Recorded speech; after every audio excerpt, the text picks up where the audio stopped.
बिस्मिल्लाहिर्रहमानिर्रहीम।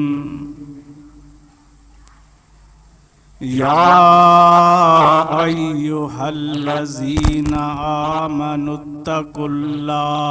वकूनू मअस्सादिकीन।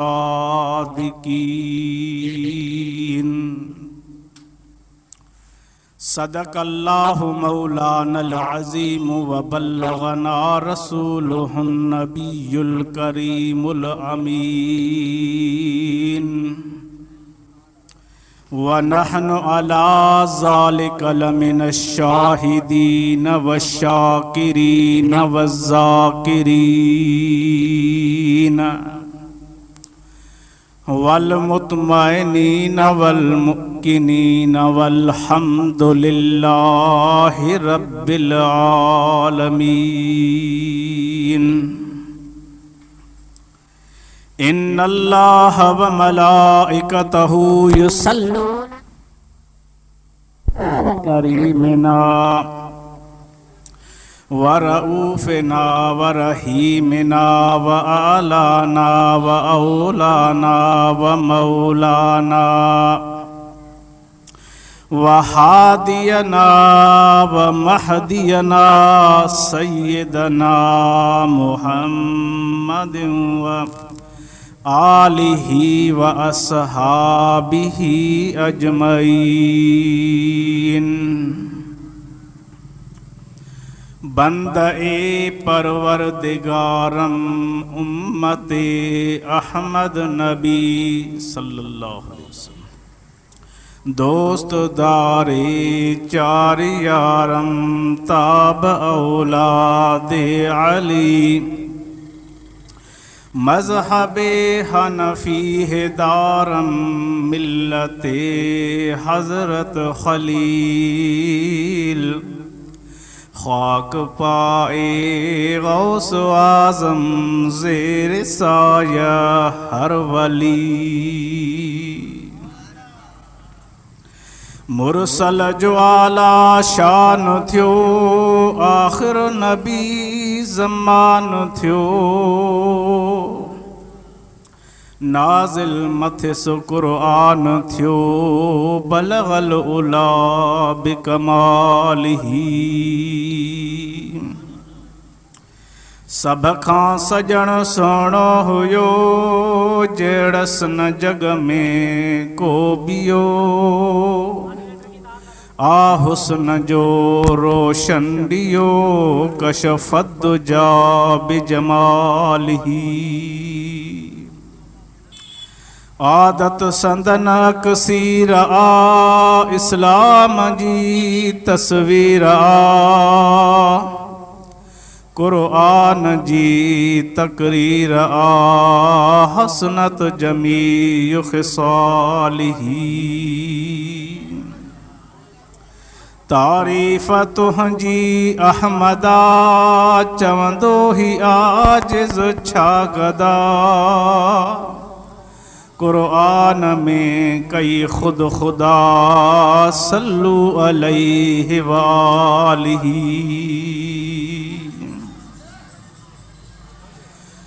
सुन फरियाद पीरां दा पीरा कि मैं आखे सुनावा कैनू।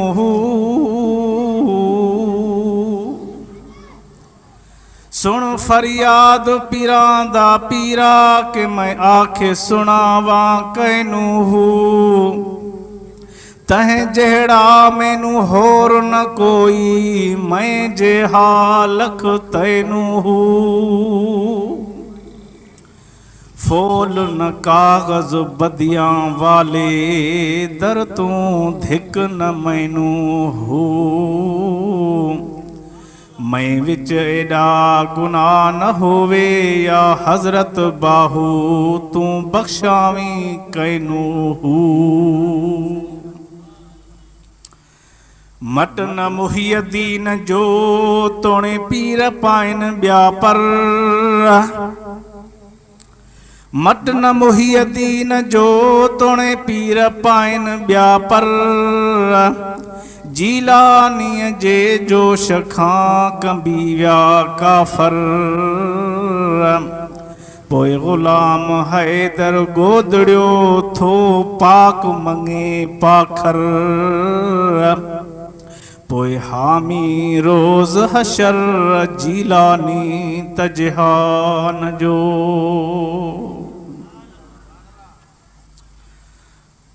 हुजूर क़िबला आलम सोना महबूब मुर्शिद करीम दरबार आलिया फैज़ान मुस्तफ़ा दरगाह चीहो शरीफ साहिबजादा पीर अब्दुल्ला क़ादरी दामत बरकातुहुल आलिया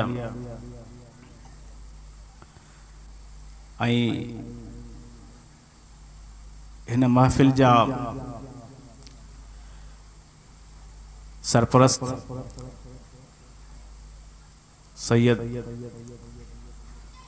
सैयद सादात सैयद नूर मोहम्मद शाह साहिब दामत बरकातुहू जुमले जमात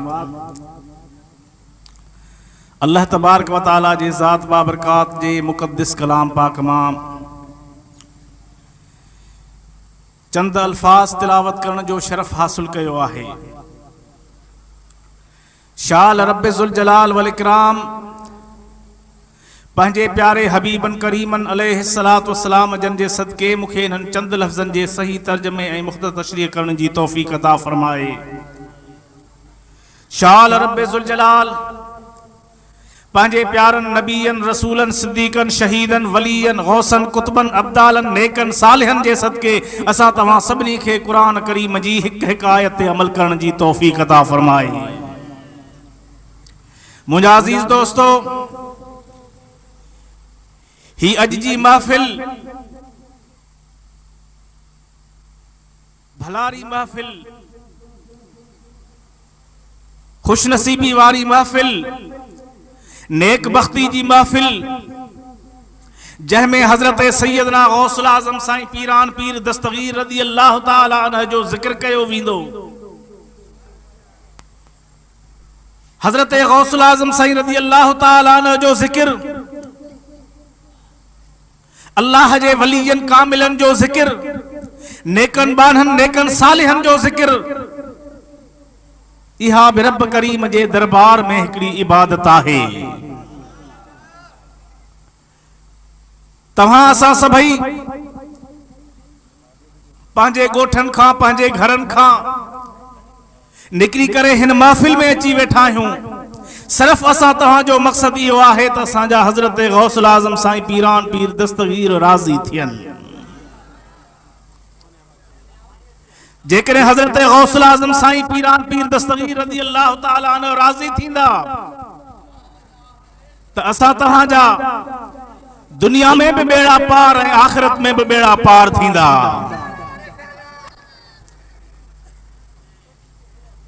अल्लाह ताला कुरान करीम में बयान फरमायो या अय्युहल्लज़ीना आमनुत्तकुल्लाह। ही अल्लाह ताला जी ज़ात बाबरकात खिताब फरमायो मोमिनन खे त ए ईमान वारो इत्तकुल्लाह अल्लाह खां डिजो। हाणे हिन आयत में रब करीम जी ज़ात बाबरकात मोमिनन खे ॿ ॻाल्हियूं बयान फरमायूं आहिनि। हिकिड़ी ॻाल्हि आहे इत्तकुल्लाह याने अल्लाह खां डिजो ऐं वरी ॿी ॻाल्हि अल्लाह ताला बयान फरमाई वकूनू मअस्सादिकीन। अल्लाह ताला कुरान करीम में बयान फरमायो त जेके सच्चा बाना आहिनि उन्हनि जी अवां सोबत इख्तियार कयो याने जेके नेक साले बाना आहिनि औलिया किराम आहिनि उन्हनि जी सोबत में वेहो। थोड़ो ॻाल्हियूं तवज्जो सां ॿुधो। ही अॼु जी महफ़िल 11 वारे साईं जी महफ़िल आहे। अॼु जी महफ़िल हज़रत गौसुल आज़म साईं पीरान पीर दस्तगीर जी महफ़िल आहे। उहो पीर पीराने पीर जेको सभिन पीरन जो पीर आहे। सभिन पीरन जो पीर आहे। हिकिड़ी अवां खे ॻाल्हि ॿुधाईंदो हलां। हज़रत गौसुल आज़म साईं रज़ी अल्लाह ताला अन्हु जी यारही असां तव्हां कंदा आहियूं। यारही कंदा बि आहियूं, यारही खाईंदा बि आहियूं। थोड़ो गौर कयो जेके चवन था पिया त साईं यार ही खाईंदा पिया आहियूं कंदा पिया आहियूं हथ मथे कयो यार ही खाईंदा पिया आहियूं यार ही कंदा पिया आहियूं असां तव्हांजे लाइ यार ही इबादत आहे असां तव्हांजे लाइ यार ही इबादत आहे हजरत गौसुल आज़म साईं जी यार ही असां कीअं था मल्हायूं छो त हजरत गौसुल आज़म साईं रज़ी अल्लाह ताला अन्हु यार ही पीढ़ी में हजरत गौसुल आज़म साईं रज़ी अल्लाह ताला अन्हु यार ही पीढ़ी में हजरत मौला अली मुश्किल कुशा साईं सां था मिलन आबाओ अजदाद जे लिहाज सां बि नसब हसब जे लिहाज सां बि यार ही पीढ़ी में ऐं जेकॾहिं हजरत गौसुल आज़म साईं ख़र्क़ इरादत जे हवाले सां ॾिसजे त उहे बि यार ही पीढ़ी में हजरत मौला मुश्किल कुशा सां था मिलन थोड़ो यो ॿुधण चाहींदव भली ॻाल्हि आहे ज़रूर ॿुधंदव हजरत गौसुल आज़म साईं पीरान पीर दस्तगीर हजरत सैयद अब्दुल कादिर जीलानी रज़ी अल्लाह ताला अन्हु थोड़ो गौर सां ॿुधो छो त अल्लाह जे वलियन जो फरमान आ अल्लाह जे वलियन जो कौल आ त तव्हां जंहिंसां मुहब्बत कयो था जंहिंजा मुरीद आहियो घट में घट उन जो 8 पीढ़ियुनि ताईं शुजरो याद कयो जंहिं वक़्तु उहो याद करे तव्हां पढ़ंदो त तव्हांजी इबादत लेखी वेंदी थोड़ो इन ॻाल्हि ते गौर कंदा हलो हजरत गौसुल आज़म साईं रज़ी अल्लाह ताला अन्हु मुरीद आहिनि हजरत अबू सईद मखज़ूमी जा हजरत गौसुल आज़म साईं रज़ी अल्लाह ताला अन्हु हजरत शेख अब्दुल कादिर जीलानी रज़ी अल्लाह ताला अन्हु मुरीद आहिनि हजरत अबू सईद मखज़ूमी जा हजरत अबू सईद मखज़ूमी हजरत ख्वाजा अबुल हसन जा हजरत ख्वाजा अबुल हसन मुरीद आहिनि हजरत अबुल फरह तरतूसी जा हजरत ख्वाजा अबुल फरह तरतूसी मुरीद आहिनि हजरत ख्वाजा अबुल फजल अब्दुल वाहिद तमीमी जा हजरत ख्वाजा अबुल फजल अब्दुल वाहिद तमीमी मुरीद हैं हजरत अबू बकर शेख शिबली जा हजरत अबू बकर शेख शिबली रहमतुल्लाह अलैह मुरीद हैं हजरत ख्वाजा जुनैद बगदादी जा हजरत ख्वाजा जुनैद बगदादी रज़ी अल्लाह ताला अन्हु उहे मुरीदन हजरत श्री शक्ति जा हजरत श्री शक्ति मुरीद हैं हजरत मारूफ करखी जा हजरत मारूफ करखी मुरीद हैं हजरत दाऊद ताई जा हजरत दाऊद ताई मुरीद हैं हजरत हबीब अजमी जा हजरत हबीब अजमी मुरीद हैं हजरत ख्वाजा हसन बसरी जा हजरत ख्वाजा हसन बसरी मुरीद हैं हजरत मौला अली मुश्किल कुशा साईं जा 11 पीढ़ियुनि में हजरत मौला अली मुश्किल कुशा साईं सां ख़र्क़ इरादत में मिलन था वरी हजरत मौला अली मुश्किल कुशा 11 पीढ़ियुनि में आबा अजदाद हसब नसब में हजरत मौला मुश्किल कुशा सां था मिलन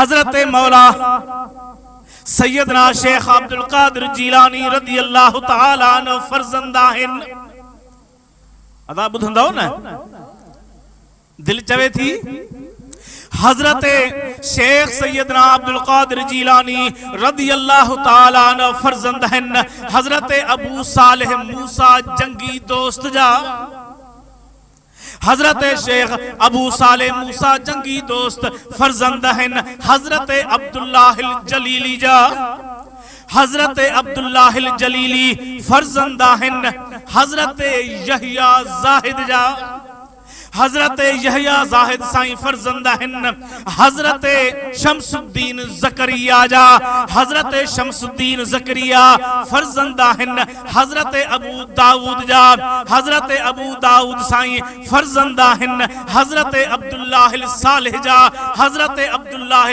सालिह साईं फर्जंद हैं हजरत मूसा अल जौन साईं जा हजरत मूसा अल जौन साईं फर्जंद हैं हजरत अब्दुल्लाह महज जा हजरत अब्दुल्लाह महज साईं फर्जंद आहिनि हजरत हसन मुसन्ना साईं जा हजरत हसन मुसन्ना साईं फर्जंद आहिनि हजरत इमाम हसन मुज्तबा साईं जा हजरत इमाम हसन मुज्तबा साईं फर्जंद आहिनि हैदर करार साईं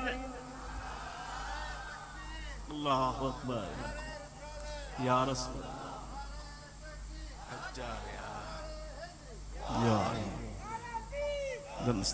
हजरत गौसुल आजम साईं रदी अल्लाह तआला अन्हु हसनी भी आहिन त हुसैनी भी आहिन। साईं जन जे वालिद साईं जो शिजरो हजरत मौला हसनुल मुज्तबा साईं सा मिले थो। साईं जन जी अम्मा हजरत बीबी उमुल खैर जो सिलसिलो जेको शिजरे नसब आहे अठे इमाम हजरत इमाम अली रजा साईं सा मिली करे हजरत मौला इमाम हुसैन अलैहिस्सलाम सा मिले थो पियो। मुझा अजीज दोस्तों हजरत पीरान पीर दस्तगीर जेके असा पीरान पीर अर्ज कंदा हूं चवंदा हूं त असांजो पीरन जो पीर आहे। पीरन जो पीर आहे पीर पीरा हजरत सच्चल साईं पीर पीरा हजरत मीरा नाम किथे जंदे टुटन जंजीरा। पीर पीरा हजरत मीरा नाम गिधे जंदे टुटन जंजीरा। कामिल मुर्शिद कर दी हाँ माही यार दी घड़ोली भर दी हाँ।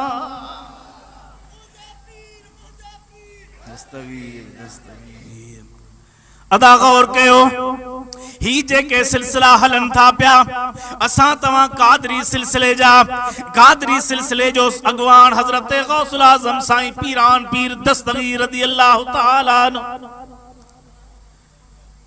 नक्शबंदी सिलसिले जो हजरत ख्वाजा बहाउद्दीन नक्शबंद रहमतुल्लाह अलैह उन्हीं खां बाद में ही नक्शबंदी सिलसिलो हलियो। असल बुनियाद हजरत सैयदना अबू बकर सिद्दीक रदी अल्लाह तआला अन्हु। हजरत ख्वाजा बहाउद्दीन नक्शबंद रहमतुल्लाह अलैह अञा दुनिया जे खिते ते तशरीफ फरमा न थिया आहिनि। हजरत गौसुल आजम साईं रदी अल्लाह तआला अन्हु जो बुखारा जे शहर खां जॾहिं गुज़रान थियो सफ़र थियो साईं जन सा मुरीद खादिम गॾु हिन। हजरत गौसुल आजम साईं पंहिंजे मुरीदन खादिमन खे हुकुम फरमायो ही सामो बुखारा जो शहर आ हाओ मुंहिंजा किबला साईं हाणे इते तरसो जी साईं का ॻाल्हि हूंदी। हजरत गौसुल आजम साईं रदी अल्लाह तआला ने फरमायो सामो बुखारा जो शहर आ अज खां 157 साल बाद में हिकड़ो शख्स पैदा थींदो जंहिंजो नालो शेख बहाउद्दीन नक्शबंद हूंदो। अचो बीही करे ते बीहूं था अज अञा उनखे अचण जो टाइम वेझो कोन्हे पर 157 साल खां बाद में ईंदो। मां अब्दुल कादिर बीही करे अज खां फैज़ हिनखे ॾेई थो छॾियां पियो। नक्शबंदी अगवान के हजरत ख्वाजा बहाउद्दीन नक्शबंद के हजरत गौसुल आजम साईं पीरान पीर दस्तगीर रदी अल्लाह तआला अन्हु खां फैज़ मिले। सहरवर्दी सिलसिले जो हजरत ख्वाजा शहाबुद्दीन उमर सहरवर्दी रहमतुल्लाह तआला अलैह सहरवर्दी सिलसिले जो पेशवा ख्वाजा शहाबुद्दीन उमर सहरवर्दी साईं जन जो चाचो हो अबू नजीब जेको हजरत ख्वाजा शहाबुद्दीन सहरवर्दी जो मुर्शिद भी हो।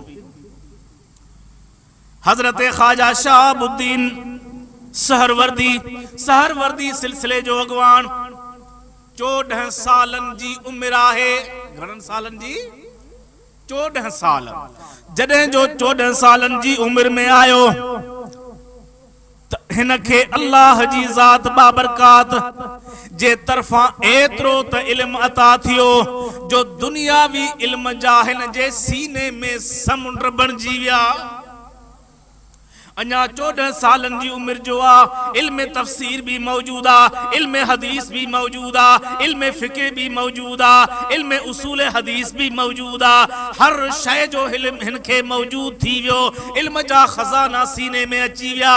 हाणे हिनखे पंहिंजो चाचो हजरत अबुल खबीब वठी तो अचे किथे हजरत गौसुल आजम साईं जी दरबार में। आयो अची करे वेहारियंस सोना ही मुझो भाइटियो आ हिनखे दुनियावी उलूम त घणा आहिनि समुंड हिन सीने में साईं हिन ते का नजर फरमायो हजरत गौसुल आज़म साईं रज़ी अल्लाह ताला अन्हु हजरत शहाबुद्दीन सहरवर्दी के वेझो हुकुम फरमाया त वेझो थी जॾहिं जो वेझो थियो साईं जन पंहिंजो हथ मुबारक उन जे सीने ते फेरायो जंहिं वक़्त जो हजरत गौसुल आज़म साईं जो सीने ते हथ फिरियो त सोचे थो त हर शइ मूं वटां ख़ाली थी वई इल्म फिक़्ह भी कोने इल्म तफसीर भी कोने इल्म हदीस भी कोने को भी इल्म एड़ो ज़हन में आहे कोन दिल में आहे कोन हर शे खाली थी वई हजरत गौसुल आज़म साईं रज़ी अल्लाह ताला अन्हु वरी पंहिंजो हथ मुबारक ॿियो दफ़ो उन जे सीने ते फेरियो जंहिं वक़्त जो ॿियो दफ़ो सीने ते फेरियो त दुनियावी इल्म भी अची विया अंदरियां बातिनी इल्म भी अची विया बातनी फैज भी मिली वियो अर्ज कई त सोना मां साईं जन जे दरबार में आयुस साईं जन पंहिंजो हथ मुबारक फेरियो त सब इल्म खत्म थी विया हजरत गौसुल आज़म साईं फरमायो त कंहिं शइ ते लिखण जे लाइ उनखे पहिरियों ड्राहियो वेंदो आहे पोइ वरी असां ॿीहर उन ते लिखी छॾियो आहे सहरवर्दी सिलसिले जो पेशवा जेके फैज पीरान पीर दस्तगीर जे दरबार मां मिले तो चिश्ती सिलसिले जो पेशवा हजरत ख्वाजा मुईनुद्दीन चिश्ती अजमेरी रहमतुल्लाह अलैह उन्हीं के भी सोने गौसुल आज़म साईं जे दरबार मां मिले तो हजरत ख्वाजा मुईनुद्दीन चिश्ती अजमेरी रहमतुल्लाह अलैह पंहिंजे गोठ में आहिन पहाड़ी इलाइको आ होडो हजरत गौसुल आज़म साईं पीरान पीर दस्तगीर रज़ी अल्लाह ताला अन्हु पंहिंजे बगदाद जी जामे मस्जिद में ही बयान फरमायो इहो कौल पाण बयान फरमायो त कदमी हाज़िही अला रकबत कुल्ल वलीइल्लाह ही मुंहिंजो कदम सभिन वलियन जे गर्दन जे मथां आहे जॾहिं जो हजरत ख्वाजा मुईनुद्दीन चिश्ती अजमेरी इहो आवाज़ ॿुधो सवे पर हजारे को परे आ हजरत पीरान पीर दस्तगीर सोहणे जो आवाज हजारे को बे ॿुधन पिया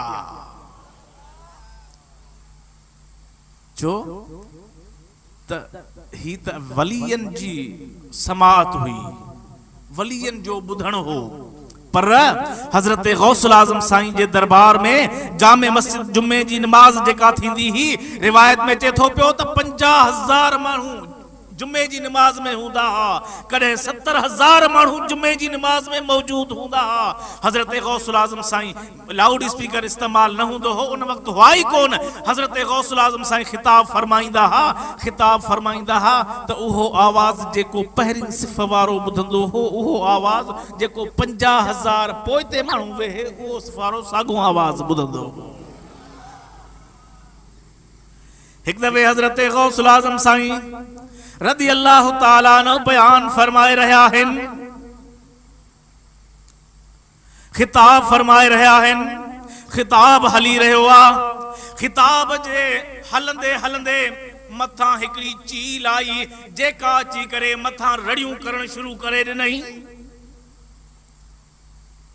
रड़ियूं करे माण्हुनि खे डिस्टर्ब करे छॾी वो सब मुतवज्जे ओॾे चील ना थी विया हजरत गौसुल आज़म साईं रज़ी अल्लाह ताला अन्हु पंहिंजे खिताब में खिताब सनन जारी आहे पाण खिताब में मसरूफ आहिनि हलंदे हलंदे पाण साम्हूं ॾिसनि था त माण्हुनि जो निहारण मथे आहे माण्हू मुतवज्जे ओॾो थी विया आहिनि हजरत गौसुल आज़म साईं रज़ी अल्लाह ताला अन्हु आंगुर जो इशारो फरमायो सिर्फ़ इशारो फरमाईंदा विया चील जी सिसी जुदा थी वई वञी हेठि किरी वरी माण्हुनि जो तवज्जो साईं ॾांहुं जॾहिं जो जुम्मे जी नमाज पढ़ी वई पढ़ण खां बाद में गुलामन अर्ज़ कयो त साईं जन चील खे मारे छॾियो हजरत गौसुल आज़म साईं रज़ी अल्लाह ताला अन्हु फरमायो वाह जेका किरियल आहे इन्हीअ खे खणी अचो। जॾहिं जो वेझो आंदाऊं साईं फरमायो त बिस्मिल्लाहिर रहमानिर रहीम इशारो करे फरमायूंसि त हाणे उॾरी वञ। असांजो मक़सद न हो तोखे मारण, तू उॾरी वञ। जंहिं वक़्त जो हुकुम थी वियो त चील उॾामी वई। उन्हीं महफिल में हजरत गौसुल आज़म साईं खिताब फरमाए रहा है जी सामो मजमुआ पर अजीम शान मजमुआ। हजरत गौसुल आज़म साईं पान खिताब फरमाए रहा है। हिकड़ो महफिल में शख्स वेठो आ जंहिं दिल में ख्याल कयो त साईं जन अज इल्म तफसीर ते कुछ ॻाल्हियूं बयान फरमाइन। छाते इल्म तफसीर ते हजरत गौसुल आज़म साईं रज़ी अल्लाह ताला अन्हु पंहिंजे उन मौजू खे हटाए करे वरी इल्म तफसीर में शुरू थी विया। थोड़े टाइम खां बाद में वरी उन जे दिल में आयो त हाणे साईं जेकॾहिं इल्म हदीस के बयान फरमाइन। हजरत गौसुल आज़म साईं वरी इल्म हदीस के बयान फरमायो। वरी थोड़े टाइम में वरी हुन जे दिल में ख्याल आयो त साईं इल्म फिक़ह ते बयान फरमाइन। हजरत गौसुल आज़म साईं वरी इल्म फिक़ह ते बयान फरमायो। हत्ता कि हू दिल में सोचींदो वियो गौसुल आज़म साईं उन ते बयान फरमाईंदो वियो। मता कंहिंजे ज़हन में हुजे त अल्लाह जे वलियन खे ख़बर नथी पवे, पर अल्लाह जे वलियन खे सब ख़बर आहे। तव्हां अञा घरां न निकिरंदो, अल्लाह जे वलीअ जे दरबार में अचण जो इरादो कंदो त अल्लाह जे वलीअ खे ख़बर आहे त छो थो अचे ऐं छा वठी वेंदो। हजरत गौसुल आज़म साईं रज़ी अल्लाह ताला अन्हु बयान फरमायो। काफी टाइम बयान फरमाए आखिर में फरमायूं त अदा इहे बाकी मौजू ॿिए जुमे जे लाइ बचा जा त बयान कंदासीं। इहे वरी ॿिए जुमे ते वरी बयान कंदासीं, हाणे हींअर काफ़ी थियो। हजरत गौसुल आज़म साईं फरमायो त कदमी हाज़िही अला रकबत कुल्ल वलीइल्लाह। त हजरत ख्वाजा मुईनुद्दीन चिश्ती अजमेरी रहमतुल्लाह अलैह जॾहिं जो आवाज ॿुधो हजरत पीरान पीर दस्तगीर रज़ी अल्लाह ताला अन्हु जो त कंध निवाए करे चई त सोना अव्हां फरमायो था त कदमी हाज़िही अला रकबत कुल्ल वलीइल्लाह, पर सोना बल अला रअसी वैनी, सोना अव्हां जा कदम मुंहिंजे अखियुनि ते मुंहिंजे मथे ते हुजनि। ही त हजरत गौसुल आज़म साईं जिन जे दौर में इन्ही ॻाल्हि खां बाद में जो सिलसिलो थियो जो सभिनि पंहिंजा सिर निवाया, पर अञा हजरत गौसुल आज़म साईं अञा इहा ॻाल्हि बयान न फरमाई त मुंहिंजो कदम सभिनि वलीयनि जे गर्दन जे मथां आहे। पर उन खां अॻु में बि हिकिड़ो वक़्त जो गौस जंहिं पंहिंजो कंध झुकाए ॾिनो हो। साईं ॿिया सभु चवनि परे हुजनि किथे बि हुजनि उहे चवंदा त साईं असां कंध पंहिंजो झुकाए ॾिनो आहे, असांजे मथां अव्हांजा कदम मुबारक, पर सोना हींअर तव्हां मुंहिंजे साम्हूं आहियो, मूं कंध झुकायो आहे, मुंहिंजा कुल्हा मुंहिंजो कंध मुंहिंजो मथो अव्हांजा कदम रखो त मां बि इज़त वारो थियां। ॿुधायां व मौलाना मुहम्मद व आलिहि व असहाबिहि व अहल बैतिहि व बारिक व सल्लिम व सल्लि अलैहि। हजरत गौसुल आज़म साईं पीरान पीर दस्तगीर रज़ी अल्लाह ताला अन्हु जी मशहूर मरूफ ही बयाना। हजरत गौसुल आज़म साईं रज़ी अल्लाह ताला अन्हु नंढपण जो ज़मानो आहे, तालिब इल्मी जो दौर आहे। ख़बर पई त बगदाद खां गीलान खां ॿाहिरि हिकिड़ो गौस आयो आहे। माण्हू उन जे ज़ियारत जे लाइ तमामु घणा वञी रहिया आहिनि। पोइ हाणे पाण में तालिबनि चयो त साईं हलो त हली पाण बि ज़ियारत करे अचूं। हजरत गौसुल आज़म साईं रज़ी अल्लाह ताला अन्हु जो तालिब इल्मी जो ज़मानो, साईं जन सां ॿ शागिर्द ॿ तालिब ॿिया बि गॾिजी पिया, जंहिंजो नालो हिकिड़े जो इब्न सक्का हो, ॿिए जो नालो उबैदुल्लाह हो। उहे ॿई हजरत गौसुल आज़म साईं सां गॾु रवाना थिया त साईं हलो त हली गौस साईं जी ज़ियारत करे अचूं।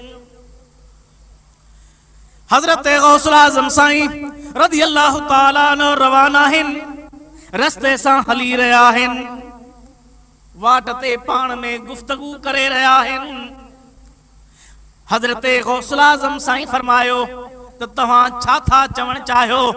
इब्ने सक्का चयो त मां साईं गौस जे दरबार में वेंदुसि।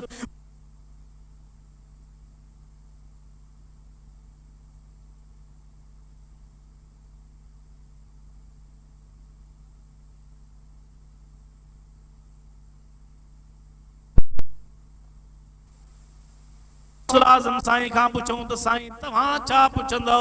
साईं फरमायो त मां पुछंदुसि न, मां हली उन गौस जी ज़ियारत कंदुसि, अदब में वेहंदुसि। मां हली गौस जी ज़ियारत कंदुसि, सुवाल न कंदुसि। इहो असां तव्हां जे लाइ सबक़ आहे, असां तव्हां जे लाइ सबक़ आहे। जेकॾहिं अल्लाह वारे जे दरबार में वञूं त उन खां सवाल न पुछूं। का दिल में ॻाल्हि हूंदी उहा पाण सम्झंदा, उनजो पाण हल ॿुधाईंदा। हज़रत गौसुल आज़म साईं ऐं इब्ने सक्का उबैदुल्लाह गौस जे दरबार में आया। जंहिं वक़्त जो दरबार में पहुता त गौस वेठल हो। थोड़े टाइम में गौस गायब थी वियो। चंद लम्हनि खां पोइ वरी पहुची वियो। जंहिं वक़्त जो वेठो त उन गौस इब्ने सक्का खे सॾु कयो, हेॾे आ। नंढी उम्र जो आ।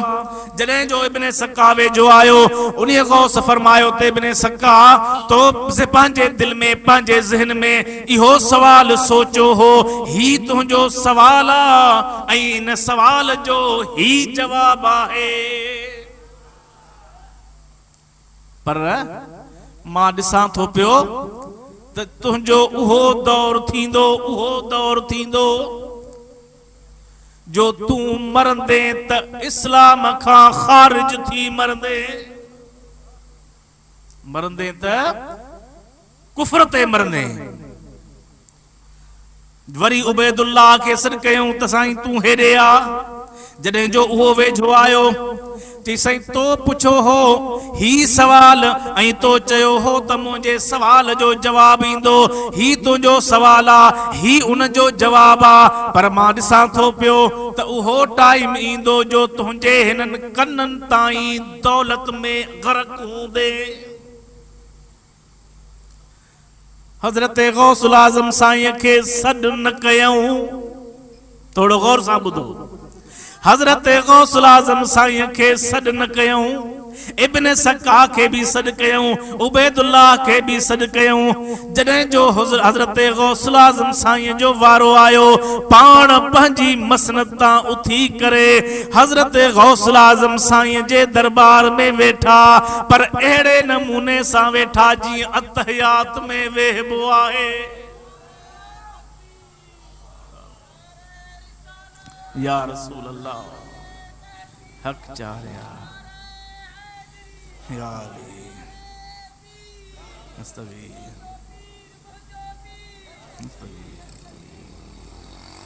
हज़रत गौसुल आज़म साईं खे घुरायूं कोन। पंहिंजी मसनद खां लही करे बा अदब थी करे वेही करे बाहूं ॿधी करे फरमायाऊं त पुट तो इहो चयो हो त मां गौस साईं जे दरबार में वेंदुसि, वञी करे मां ज़ियारत कंदुसि, अदब सां वेहंदुसि। हाणे तो अदब जा लफ़्ज़ फरमाया हा, मूं साईं जो अदब कयो आहे। हाणे सोना तो पंहिंजो दीदार मूंखे करायो आहे। दम दस्तगी सोना हाणे तू इएं कर, मां उहा ॻाल्हि ॾिसी रहियो आहियां त बगदाद जी जामे मस्जिद आ, उते तव्हां खिताब फरमाए रहिया आहियो। फरमायो था पिया त क़दमी हाज़िही अला रकबत कुल्ल वली अल्लाह। फरमायो था पिया त ही मुंहिंजो कदम सभिनि वलियनि जे गर्दन जे मथां आहे। सोना हाणे उहो ज़मानो अचे त मां उन दौर में ज़ाहिरी तरह हुजां या न हुजां, गोॾा खुड़िया पिया आहिनि। थोड़ो ॿुधो त सूरत कहिड़ी थी थिए। गौसुल आज़म साईं साम्हूं वेठा आहिनि, बा अदब थी करे वेठो आ। हाणे चवे थो पियो त सोना मां पंहिंजो कंधु झुकायां थो, पंहिंजो कंधु हेठि कयईं। असां छा कंदा आहियूं? जीअं सजदो कंदा आहियूं, एड़े नमूने सा पान खे झुकायाई फरमाई त सोना ये पंजा सोना सोना कदम मुबारक मुझे कुल्हन ते रखो त मां भी आला थिया इज्जत वारो थिया। अञा साईं फरमायो नाहे, फरमान खां अॻु में बि इहा ॻाल्हि बयान थी वई त सोना अव्हांजा कदम असांजे कुल्हनि ते। हिकिड़ी ॻाल्हि गौर सां ॿुधंदा हलो, हज़रत मौला अली मुश्किल कुशा साईं करमल्लाह वजहुल करीम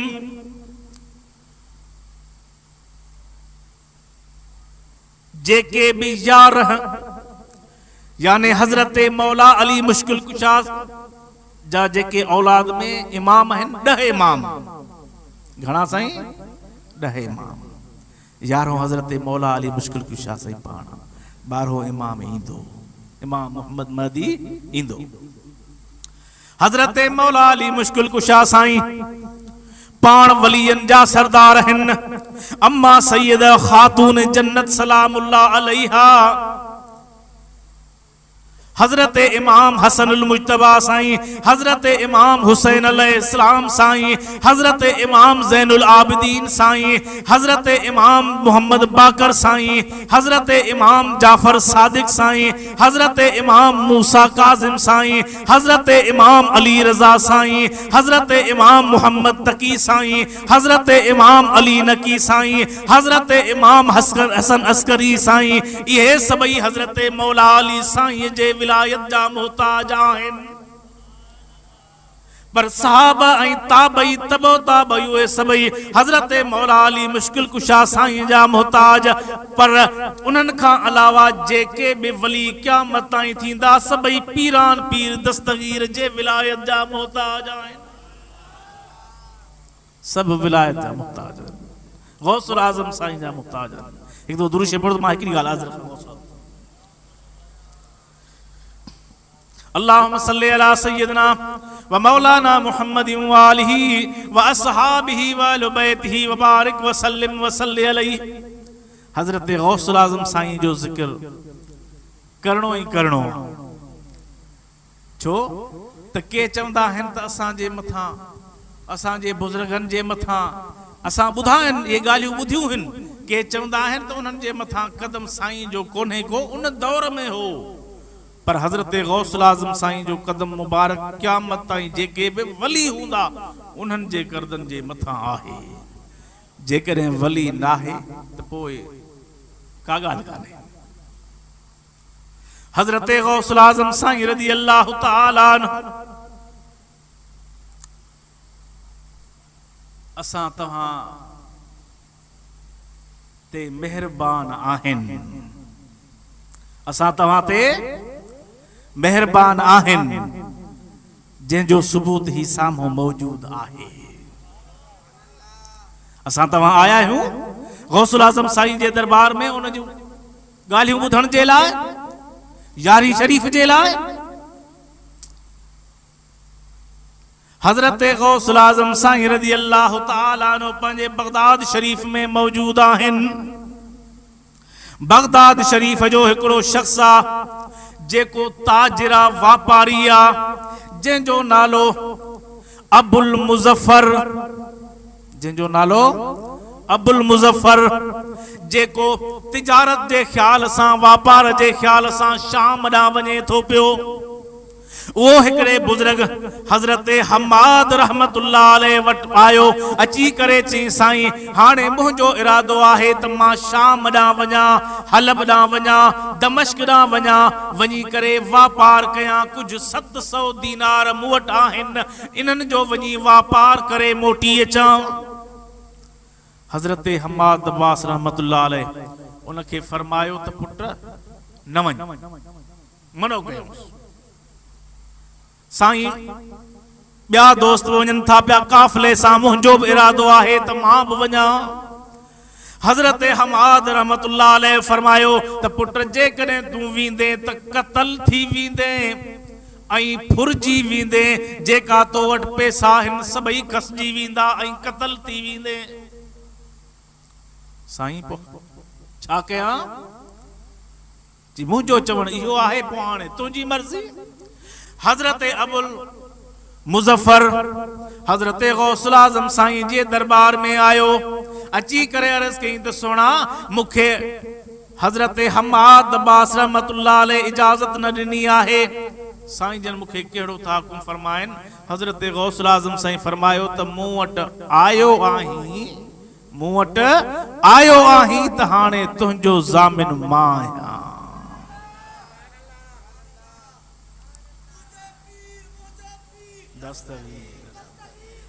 असां तव्हां गौसुल आज़म साईं जे दरबार में दिल्ली तरह बि वञूं त बि असांजा ज़ामिन आहिनि। जिस्मानी तरह जेकॾहिं दरबार में नथा वञी सघूं, मजबूरी आ, उज़ुर आ, पर जेकॾहिं असांजी दिलि गौसुल आज़म साईं जे दरबार में आहे, हर वक़्तु साईं जे ख़िदमत में आहे, त असां तव्हांजा बेड़ा पार आहिनि ऐं साईं ज़ामिन आहे। हज़रत गौसुल आज़म साईं रज़ी अल्लाह ताला अन्हु फरमायो त तूं वञ, क़िबला वञा, वञ। अबुल मुज़फ़र रवानो थियो, दमिश्क में पहुतो, खरीदो फरोख्त कयईं, जेको सामान वतई वरी सामान खपायईं, उन मां उनखे तमाम घणो फ़ाइदो थियो, नफ़ो थियो। उनखे उहा जेका मूड़ी मडी हुई उहा तमाम घणी थी, खणी करे वरी रवानो थियो। इन्ही रस्ते सां पियो अचे जो विच में हलब शहर अची पहुतो। तकरीबन 450 किलोमीटर आहे दमिश्क खां हलब जो शहर। उहो हलब जो शहर जिथे राहिब हज़रत सैयदना इमाम हुसैन अलैहिस्सलाम जो सिर मुबारक रखियो हुयो।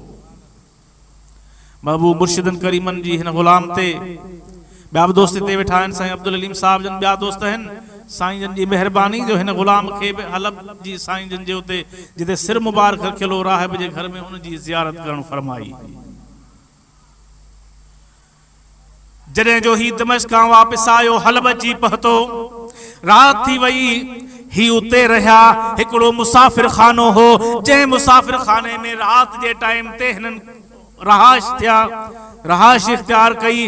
रात जे टाइम में अञा सुम्हण वारा न थिया, हिनखे बैतुल खिला में हाजत थी, ओॾे वियो। जेका पाण सां पैसा ॿधल हुअसि सभई उते कंहिं जारे में कंहिं सोराख हो उन में रखी छॾियई।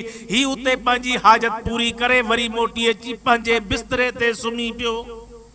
हिन खां उहा ॻाल्हि विसरी वई त मूं पैसा रखिया काथे। रात जो टाइम थियो, सुतो पियो आ, छा थो ॾिसे त दुश्मन अची पहुता आहिनि। जेका असां वटि माल मिल्कियत आहे सभई फुरे विया आहिनि ऐं खंजर सां वार कया अथनि। एतिरा त वार कया अथनि जो मां ज़ख्मी, माना एतिरो त ज़ख्मी थी वियो आहियां जो क़रीबुल मौत थी वियो आहियां, मरण जे वेझो थी वियुसि।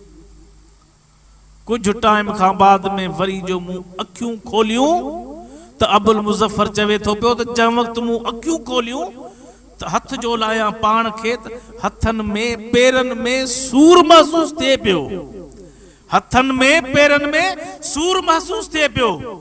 वरी जो मूंखे ॻाल्हि ज़हन में आई त मुंहिंजा पैसा काथे आहिनि, ख़बर पई त उहा ज़हन में आई त उहे पैसा त बैतुल खिला में रहिजी विया आहिनि। उहे खणी करे मां पाण वटांदा उतां रवानो थियुसि। सिधो आयुसि हज़रत बगदाद शरीफ़ में, हज़रत शेख हमाद साम्हूं मिलियो।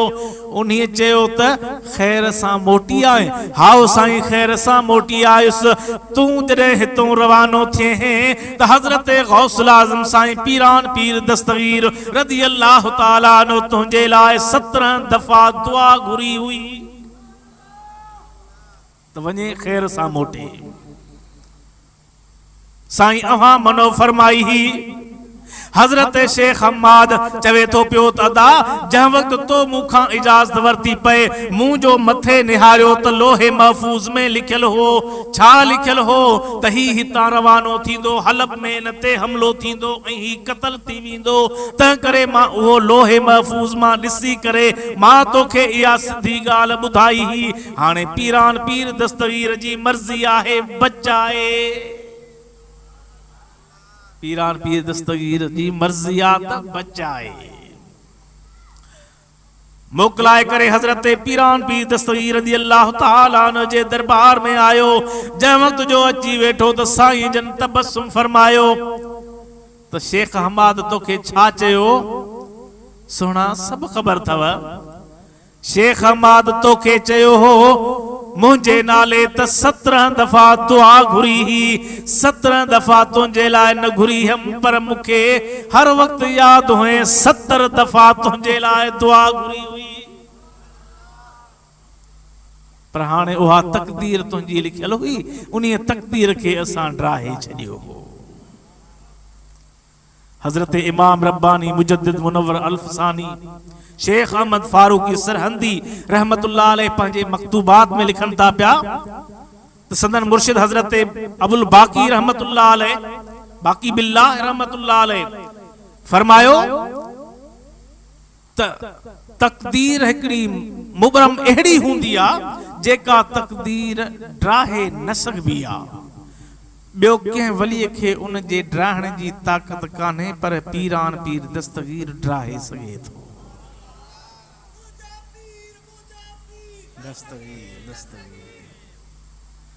हजरत गौसुल आज़म साईं पीरान पीर दस्तगीर रज़ियल्लाहु ताला अन्हु जी यारी शरीफा दिल चवे थी त आखिरी हिकड़ी गाल अर्ज़ रखां, हिकड़ी गाल आखिरी अर्ज़ रखां। दुरूद पढ़ो मदीना वाले साईं ते।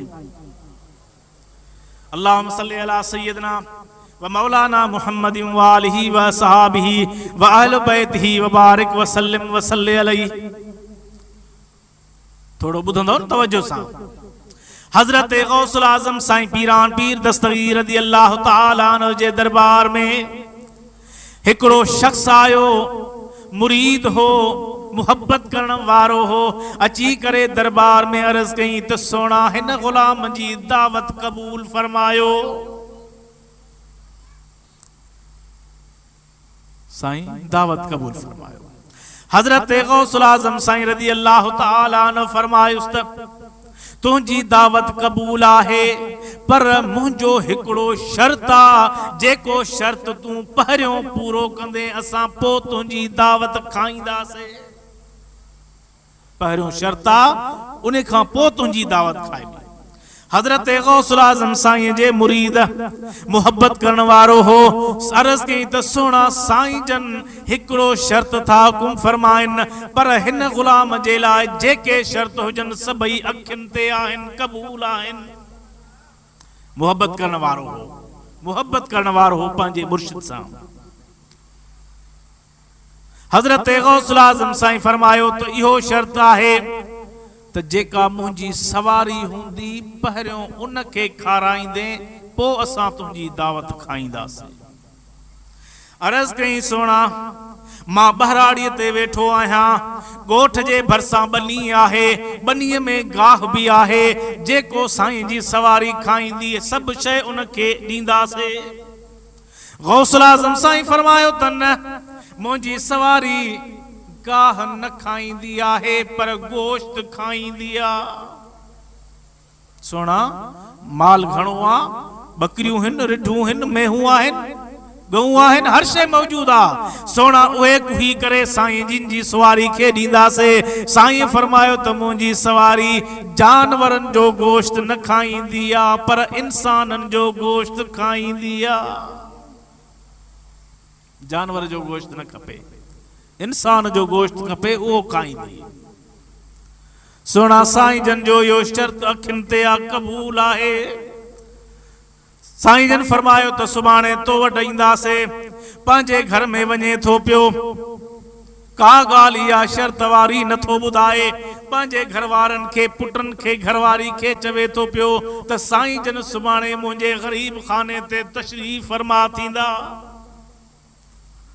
हजरत गौसुल आज़म साईं पंहिंजी सवारी, साईं जन जी सवारी ही शीह मुबारक उन ते चढ़ी करे साईं जन तशरीफ़ फरमा थिया। हजरत गौसुल आज़म साईं रज़ियल्लाहु ताला अन्हु अञा शीह खान हेठ लथा भी नाहिन। फरमायाऊंसि त ए मुरीद जी साईं मुंहिंजी सवारी खे पहिरियों खारा त पोइ असां तुंहिंजी दावत जे लाइ वेहंदासीं। मुरीद छा कयो पंहिंजो पुटु वठी आयो वठी करे साम्हूं पेश कई सोना ही मुंहिंजो पुटु आहे जेको मां पेश कयां थो पियो साईं जन सवारी के हुकुम फरमाइनि शींहं खे हुकुम फरमाइनि त ही उन जे लाइ खुराक आहे गौसुल आज़म साईं फरमायो त ए शींहं इहा तुंहिंजी खुराक खाई छॾ हजरत गौसुल आज़म साईं जिन जो हुकुम करण शींहं उन जे पुट खे चक हणी खाई वियो पेट में हलियो वियो गौसुल आज़म साईं फरमायो पंहिंजी सवारी खां पुछो त छा अञा ज़रूरत आहे सवारी अर्ज़ कयो त साईं अञा ज़रूरत आहे अञा खपे उन शख्स चयो साईं मुंहिंजो ॿियो पुट बि आहे ॿियो बि वठी आयो उहा बि सवारी खाई वई अञा चई त अञा खपे टियों वठी आयो हता खे उन जा 11 पुट हुआ 11 ई पुट सवारी खाई छॾिया अञा सवारी चयो त अञा ज़रूरत आहे उन चयो साईं मुंहिंजी घरवारी आहे उन खे वठी आयो साईं इन खे बि खाराए छॾियो उन खे बि खाई वियो हजरत गौसुल आज़म साईं पुछो त अञा ज़रूरत आहे हा साईं चईं हाणे मुंहिंजी जान ॿियो घर में को भाती रहियो कोन्हे सभई साईं जी सवारी जे हवाले करे छॾिया हाणे मां हाज़ुर आहियां पर हिकिड़ो सोना मुंहिंजो अर्ज़ आहे जंहिं वक़्तु पुट ॾिनई उहे तुंहिंजा कुर्बान पे थिया घरवारी ॾिनई उहे कुआ कुर्बान थी तोखे को शर्त को अर्ज़ को यादि न आयो सोना मुंहिंजो अर्ज़ आहे साईं जन पंहिंजी सवारी खे हुकुम फरमाइनि त मूंखे भले पेरनि खां वठी खाईंदी हले जंहिं वक़्तु खाईंदी हले तेसि ताईं मुंहिंजे जान में साह हुजे जो मां पंहिंजे दिलबर मुर्शिद खे ॾिसां पियो सोना मां एतिरी जान में ताक़त हुजे जो मां पंहिंजे मुर्शिद जो दीदार कयां हज़रत गौसुल आज़म साईं तबस्सुम फरमायो त तुंहिंजी आज़माइश क़बूल पई तूं आज़माइश में पास थी वे साईं जन सवारी खे हुकुम फरमायो त इन जे 11 पुटनि ऐं ज़ाल खे ॿाहिरि कढ ऐं उहे सभई ज़िंदा हुजनि त पंहिंजे घर में वञी ख़ुशियूं कनि 11 पुट उन जा ॿाहिरि 11 ज़िंदा घरवारी ज़िंदा पाण सलामत हज़रत गौसुल आज़म साईं फरमायो त हो मुरीद तो जहिड़ा हुजनि मुर्शिद तो हर शे कुर्बान हुजे बच्चा बार मिल्कियत हर शे कुर्बान हुजे पो उन्हीं जी दुनिया में भली त आखिरत में भली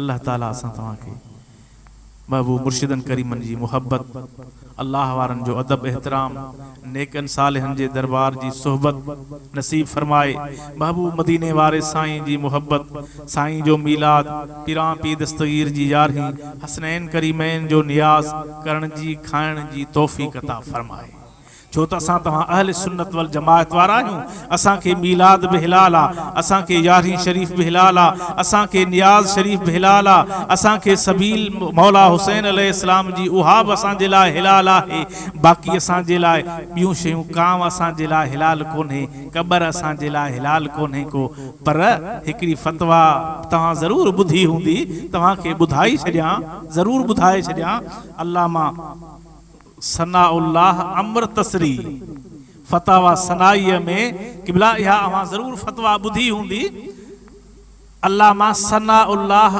अमृतसरी फतवा हिकिड़ी ॾिनी फतावा सनाईअ जिल्द 2 में इहा फतवा साईं लिखियल आहे कंहिं पुछुसि त साईं ही जेके असां जानवरनि जो गोश्त वग़ैरह खाऊं था पिया भला इन्हीअ जो पेशाब जे लाइ छा हुकुम आहे इन्हीअ जे पेशाब जे लाइ छा हुकुम आहे मौलवी सनाउल्लाह अमृतसरी चयो त हाणे हो अहल सुन्नत वारा त भला सबीलूं बि पियनि था शरबत बि मीलाद में ठाहे पियनि था तव्हांखे बि का न का शइ ज़रूरु पियारियां चवे थो पियो त ला बास बिबौलिन मा युकिलु लहमुहु जंहिं शइ जो गोश्त खाधो वञे थो पियो उन जे पेशाब पियण जे लाइ को मसइलो कोन्हे को भले पिया पियो जंहिं शइ जो तव्हां गोश्त खाओ था गऊं आहे बकरी आहे उन्हनि जो तव्हां गोश्त खाओ था पिया चवे थो पियो त जेकॾहिं पेशाब पीतो त को मसलो कोन्हे को हा अल्लाह ताला इन्हनि खे पेशाब भले प्यारे अल्लाह ताला इन्हनि खे कांव भले खाराए छो त मूं वटि किताब मौजूदु आहे इहो किताब मौजूदु आहे ऐं इहो किताब मौजूदु आहे त कव्वा खाना सवाब आहे असां हेॾो बरकातूं पढ़ूं होॾो हिकिड़ो कांव खाइनि ॻाल्हि बराबरि थी वेंदी अल्लाह ताला असां तव्हांखे महबूब मदीने वारे साईं जी मोहब्बत अल्लाह वारनि जो अदब एहतराम नसीब फरमाए बा अदब बा नसीब वमा तौफीकी इल्ला बिल्लाहिल अली